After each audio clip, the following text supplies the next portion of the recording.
to the UIAAA Connection podcast. GoFan and VNN are proud to be the exclusive sponsor of the UIAAA Connection. Now a combined company, GoFan and VNN provide a seamless integration for digital ticketing and athletic websites. Direct your fans to one place for all your athletic events, communications, and tickets to home and away games.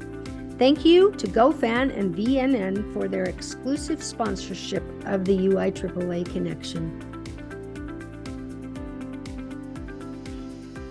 Welcome back to another edition of the UIAAA Connection. I'm your host, Mark Hutch Hunter. Today we have as our special guest, Randy Tevepaugh, Certified Master Athletic Administrator, the Director of Athletics at Streetsboro High School in Streetsboro, Ohio. Randy, welcome to the podcast. Thank you, Hutch. Thank you very much for the opportunity. Let's have you begin by sharing with our audience here in America and around the world where you grew up, where you went to college, your first job, etc. Perfect. Well, I actually grew up in Monroe, Michigan, and that's where I went to high school at Monroe High. We had about 700 students in our graduating class, so it was quite a big school. I went on to attend Valley City State University on a baseball scholarship as a Division II school. Ended up graduating from Kent State University with a bachelor's degree in education. Then I received my master's degree in athletic administration from American Public University. My first professional job was actually in law enforcement. I spent 3 years as a police officer. And then after getting off duty, one of my shifts, I got a call from the Geauga County Prosecuting Attorney's Office from the prosecutor inquiring as to my interest in coming to the office as a criminal investigator. I ended up accepting that position, and for the next 10 years spent time in the prosecutor's office. And part of my job was not only investigating felony cases and presenting grand jury cases, but I worked in conjunction with the Child Protective Services Department in our county investigating crimes against children. That's fascinating. Let me ask you a couple of follow-ups. Help me with my geography. Monroe High School, would that be Monroe, Michigan? And where exactly is that? It is Monroe, Michigan, and it's almost directly between Detroit and Toledo. So it's the southeast part of Michigan, just south of Ann Arbor by about 20 minutes. Okay, so the big burning question for the neutral fan of Utah is Wolverines or Spartans? You know, our family's divided. I have 3 children, grown adults now. They're all Ohio State fans, but I got to admit, I've been a Michigan fan since I've been 8. So I still have an allegiance to Michigan, although I love Ohio State as well. Well, that's awesome. Let's have you talk for a minute about your younger days when you were a young person before high school. Were you able to play a lot of sports? Did that help you? Obviously you played baseball in high school because you went to the university on a scholarship, but talk about some of those days and some of those experiences. Well, you know, of course I played youth sports, and those youth sports were football, basketball, baseball. But the thing I really enjoyed about my youth was when I was 16, I coached Pee Wee baseball, 7 and 8 year olds for 3 years. And we just had a blast. All the other coaches in the league were fathers, but I had a great time doing that. And again, as I played sports as well. But then in high school, I played football, basketball, and baseball. It ended up in my adult life, moving forward, I was president of the Kenston Athletic Association, which was a volunteer board that ran all our youth sports programs in the Kenston School District. From there, I accepted a head baseball coaching position at Kenston, and for the next 9 years, coached there and I was assistant football coach for 6 years, and I coached middle school basketball at Kenston and Aurora as well for 4 years. Let me ask you this, and this dates me because I know you're not nearly as old as I am. You said you spent some time at Kent State, obviously in Ohio. What were those years, and how long after that infamous day back in 70? And is that memory still there as a student? To talk about that for a minute. Well, Kent State University has really evolved over the last 10, 15 years. And of course, I finished quite earlier than that, but the campus has been revitalized. It's just a great community down there. They've really put a lot of money in athletics, and they've had some very good athletic programs. But and Kent State's only 30 minutes from where we live right now, so it's real convenient.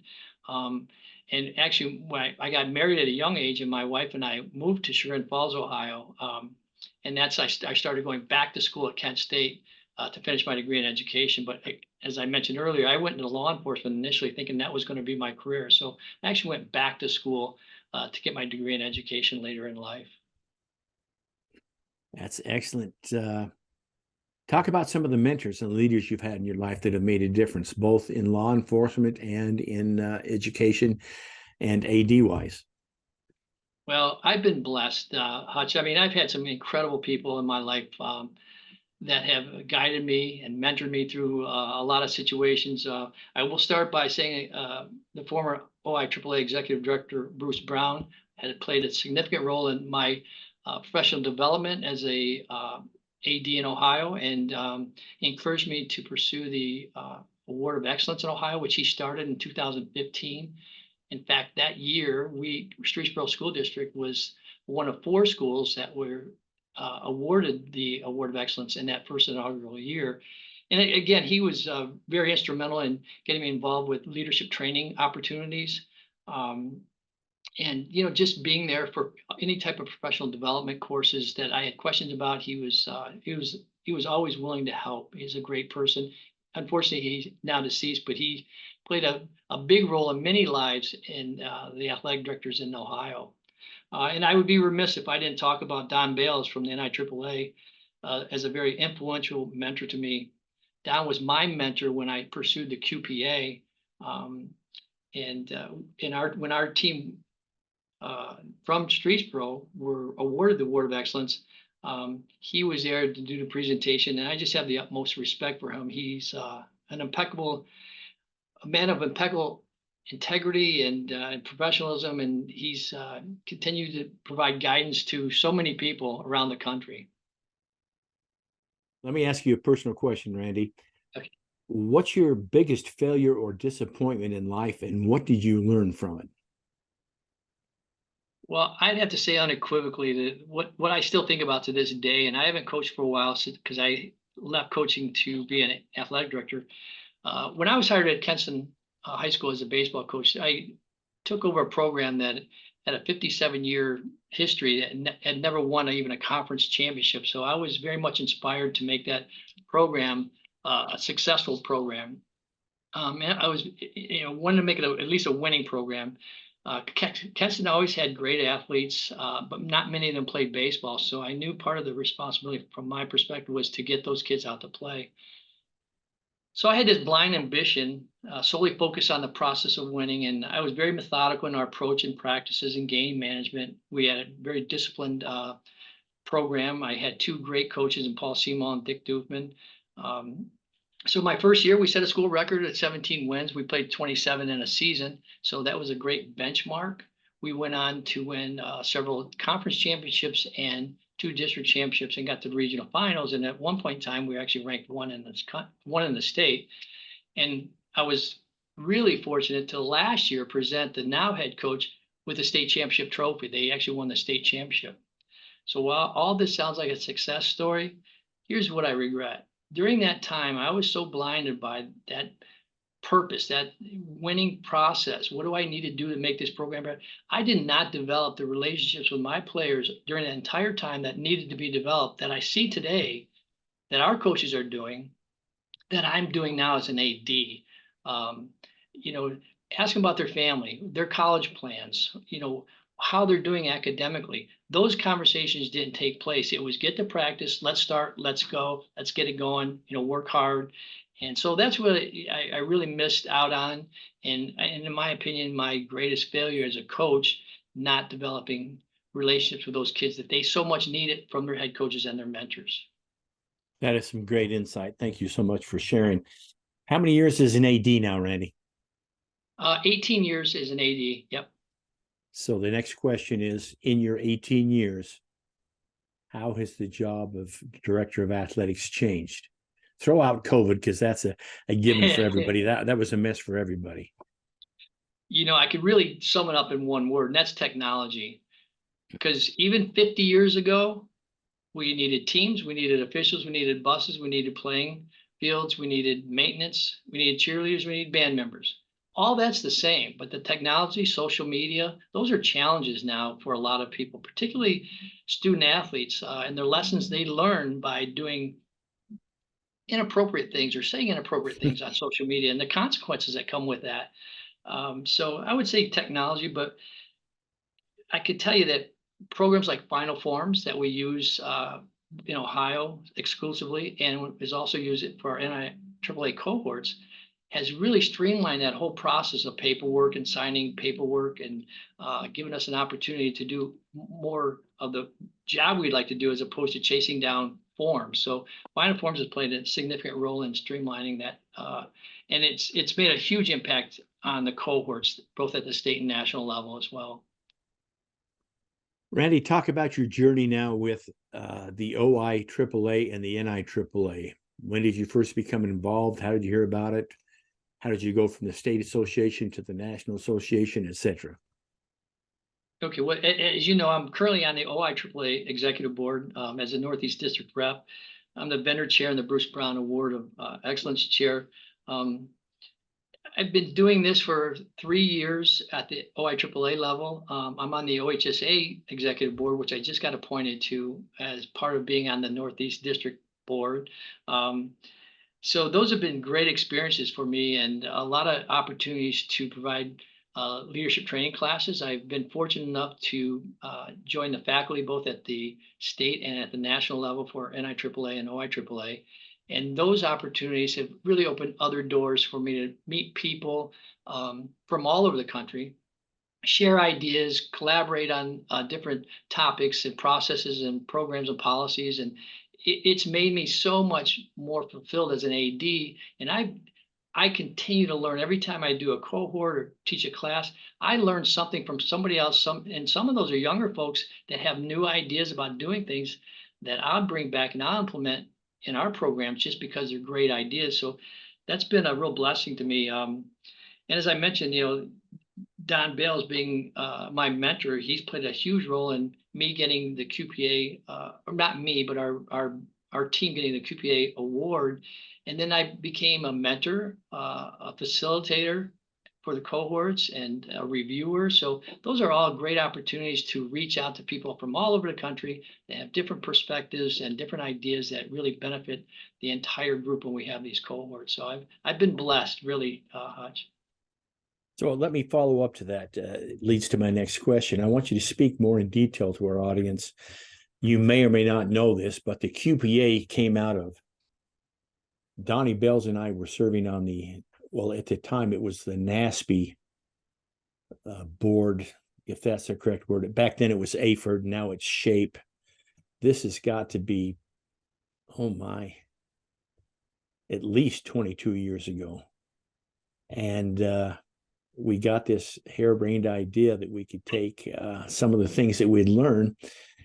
It became the QPA, and then, of course, the 799, and then, of course, it was slow in its early years, but now it's exploded. So I want you to talk about the QPA more in detail to our listeners, and what a great experience it is to go through the process, and then what a great experience it's been for you to be a mentor and evaluator, and now head of one of the cohorts.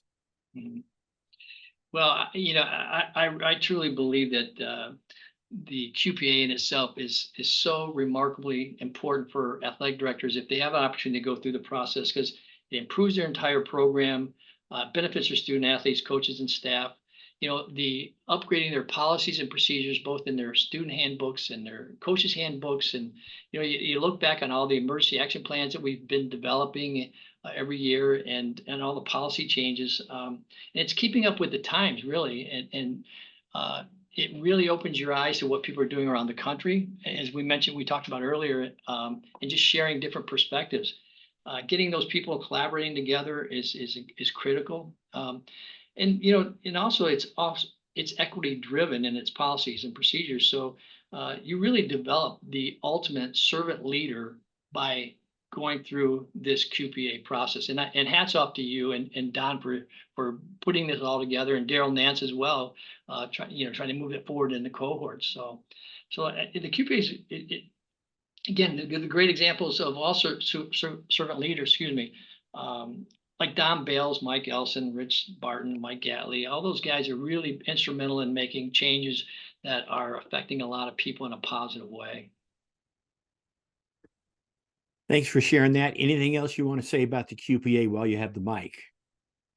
Well, again, I would just encourage people to get involved and particularly get involved in a cohort. It's a difficult task doing by yourself or even with your own team. The cohort, having that collaboration on a monthly basis for an hour and 15 minutes is critical to your success and making sure you're doing things properly through the whole process. Thank you, Randy. Let me get to a more humorous part of the podcast. I want you to share with our audience stories of working with Glenn Gillespie, one of the legends in Ohio, obviously Julie Renner, the assistant, and of course from Final Forms, and then more sacredly, our good friend Bruce Brown, who has left us. But talk about those are the three people I know the most in Ohio, and then maybe throw some others in there. Yeah, and what great people you bring up, Hutch. I mean, professional to hilt and just wonderful human beings.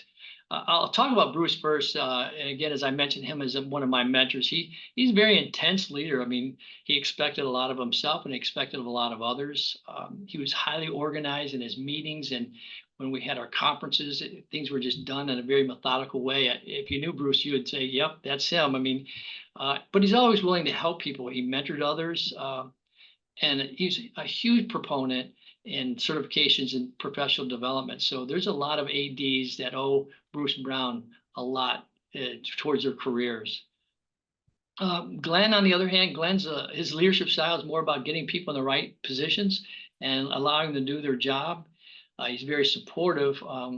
He's always seeking new ways to improve the OIAAA, particularly in the membership throughout the state.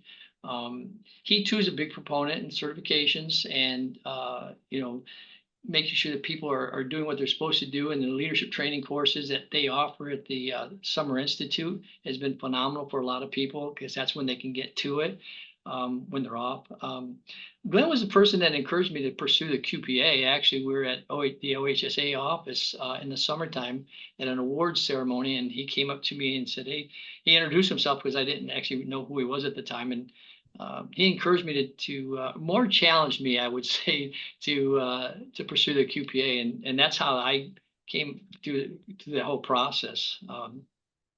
And Julie Renner, she's the unsung hero. I mean, she does so much behind the scenes. Her work with the OIAAA and the NIAAA through Final Forms has changed the entire landscape for the better. Julie and her team of engineers, Randall Stanford and Quinn Chafee, they've really been the catalyst to a substantial increase in the participation of the OIAAA and NIAAA cohorts, because it's a lot.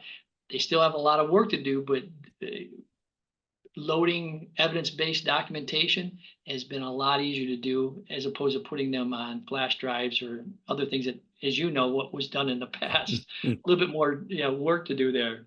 But she is truly an asset to both organizations.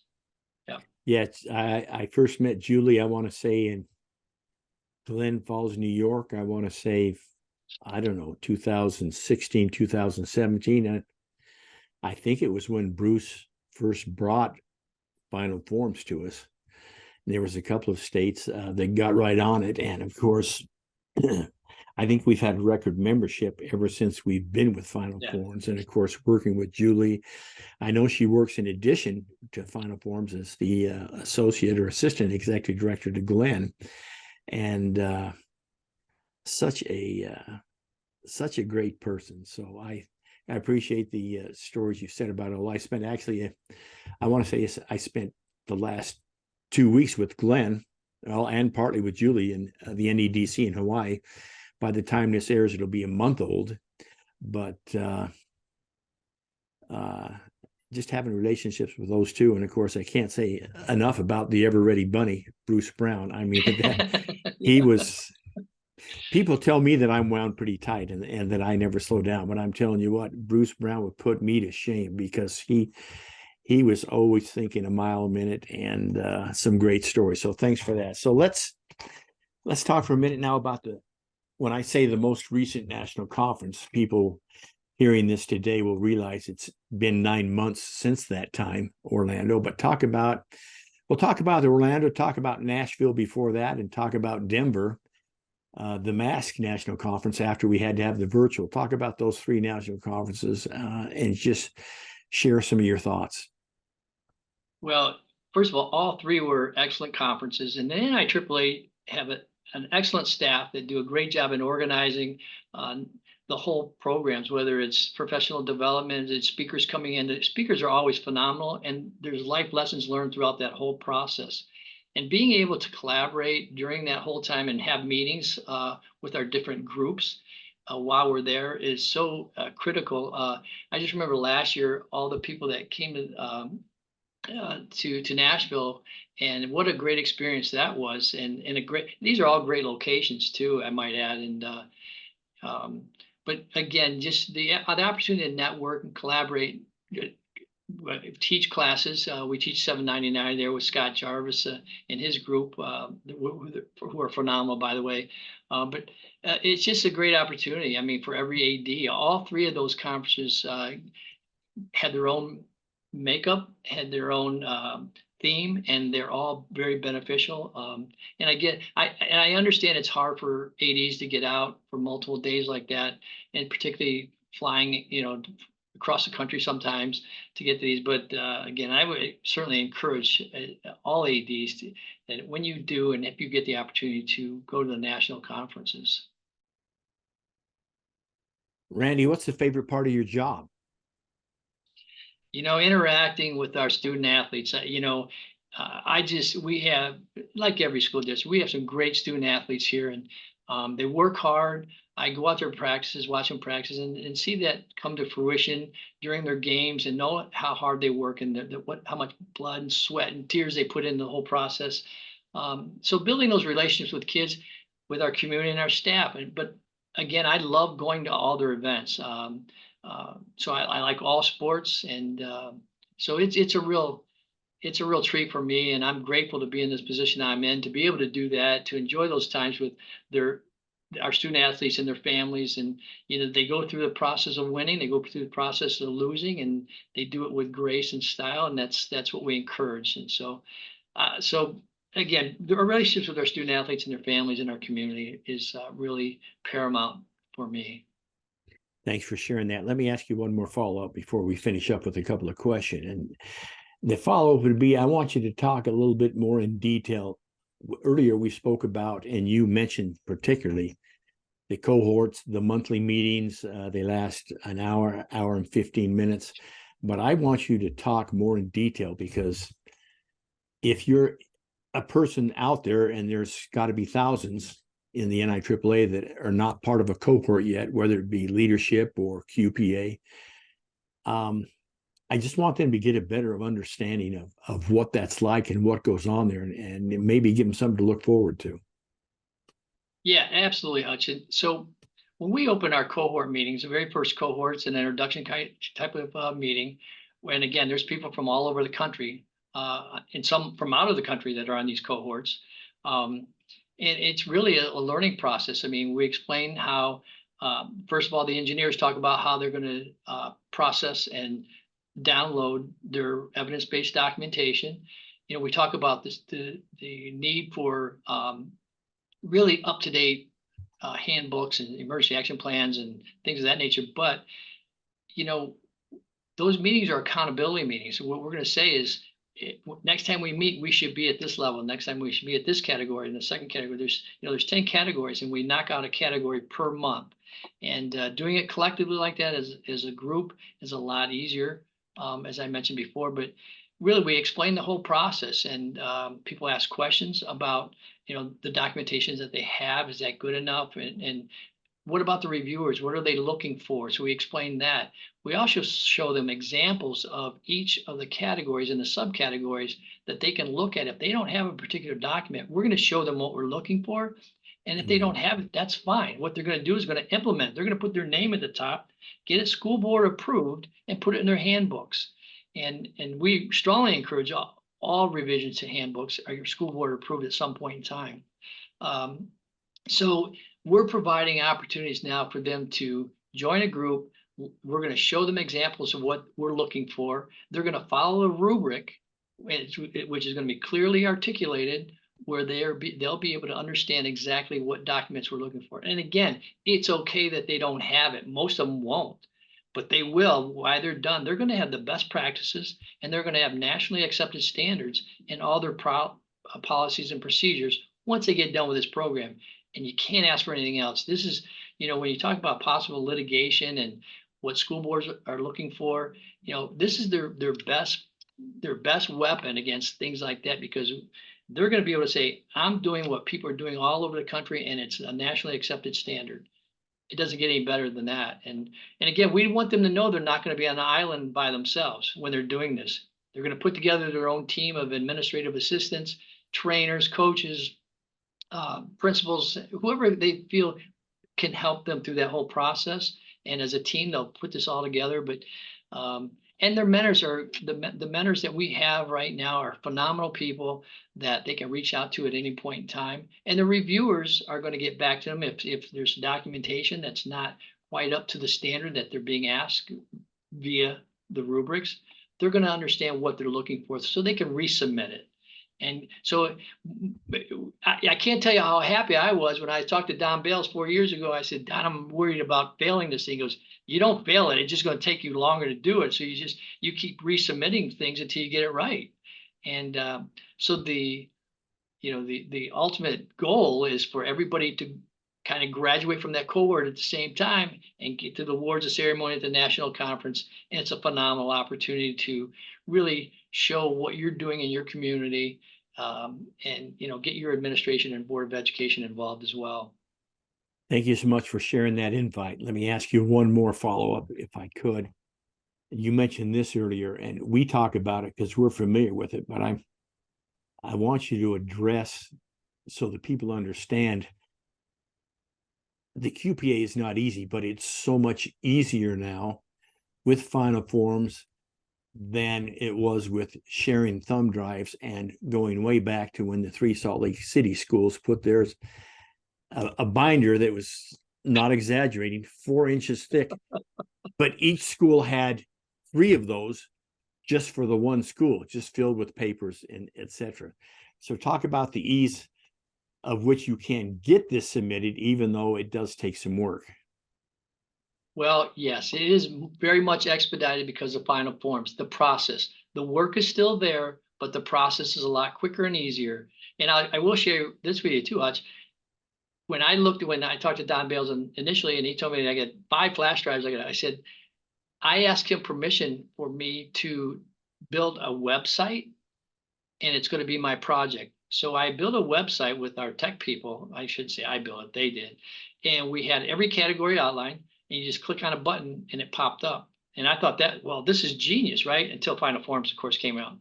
So when people do submit their evidence-based documentation, the mentors get an email, and they're going to submit a button, boing, it's ready to be reviewed. The mentors are already probably taking a look at it. The reviewer is going to get it, and then they're going to get an email back from the reviewer.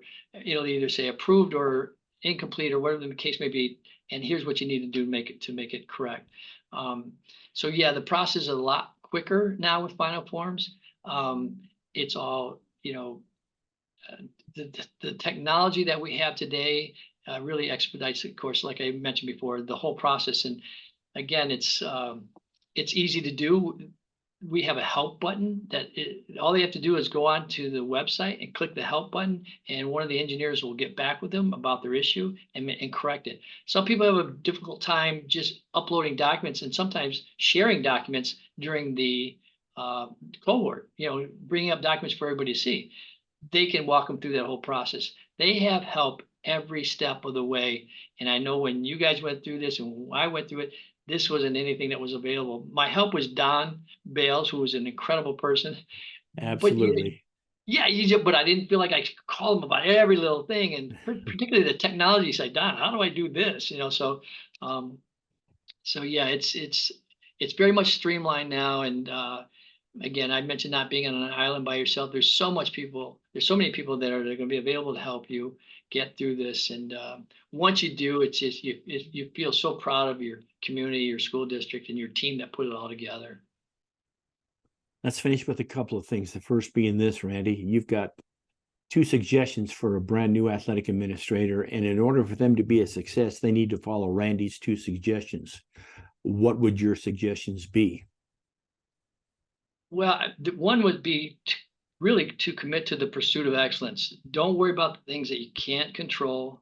And you start by getting a mentor, right? So I'll repeat that. You commit to the pursuit of excellence. Don't worry about the things you can't control, and start that whole process by getting a mentor, somebody you can trust and rely on, somebody that is going to have your back and help you along the way. The second one would be time management. You could be a great athletic administrator, but you need to find balance between your professional life and your family, because your family's first. You need your job to support your family, but your family's first. And I know, and I'm guilty of myself. I say that I don't practice it like I should.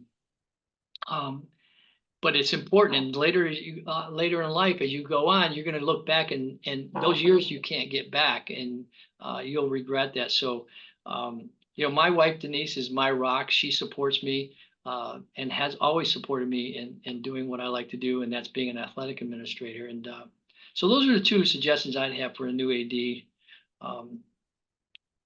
Moving forward 1 to 4 years to, just get on a good path and, commit to doing everything the best you possibly can. Great advice. Thanks for sharing. We'll finish with this, Randy. What question should I have asked you that I failed to ask you? Oh, you asked some great questions, Hutch. Well, again, I just reflect back on some of the things we already discussed. And, if you have a passion for doing this kind of work, don't get discouraged by not getting a job right away or not getting in the right district right away. Just keep pursuing it, and persevere, because that's what it's all about. If you love what you're doing, you never go to work, even though there's always going to be some type of issues that come up occasionally that's going to be difficult, and you work through it. But if you have a passion for it, go after it, really. On that note, that wraps up this edition of the UIAAA Connection. Again, today our special guest has been Randy Tevepaugh, Certified Master Athletic Administrator and the I've forgotten already, the athletic director at Streetsboro High School in Ohio. Okay, I got that right. All right, okay. Randy, thanks once again for being on the podcast. My pleasure, Hutch. Thank you for inviting me. For our listeners, we hope you tune in again next week for another edition of the UIAAA Connection.